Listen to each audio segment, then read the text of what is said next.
இது ஒரு கொடூரமான கொலைகார கூட்டமைப்பு. ஏன்னா இஸ்ரேல் வந்து 75,000 குழந்தைகளை வச்சு 75,000 மக்களை கொண்டு 20,000க்கும் மேற்பட்ட குழந்தைகளை கொண்டிருக்கு. அமெரிக்கா வந்து வருஷம் லட்சக்கணக்கான பேரை கொண்டு குவிச்சுக்கிட்டே இருக்கு.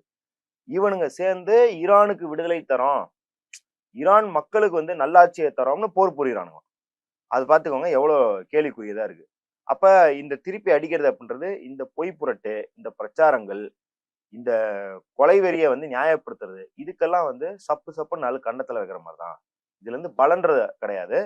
பலன்னா என்ன சொல்றது, இந்த வேட்டை நாய்களோட இந்த வெறியாட்டம் வந்து பின்வாங்குதல் அப்படிங்கறதான் பலன் ஒழிய இதனால வந்து ஈரானுக்கு வந்து புதுசா வந்து டெக்னாலஜி வந்துட போதா, வளர்ச்சி வந்துட போதானா கிடையாது. போருங்கிறது எல்லாத்துக்கும் நஷ்டம் தான்.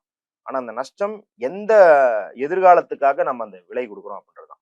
தமிழகத்தின் பல எம்பி எம்எல்ஏக்களின் வெற்றிக்கு வித்திட்ட கிங் 360 தேர்தல் வியூக சாப்ட்வேர் 2026 புதிய வாக்காளர்களின் அப்டேட் விவரங்களுடன் உங்கள் தொகுதியில் உங்கள் வெற்றிக்கு வித்திடுகிறது.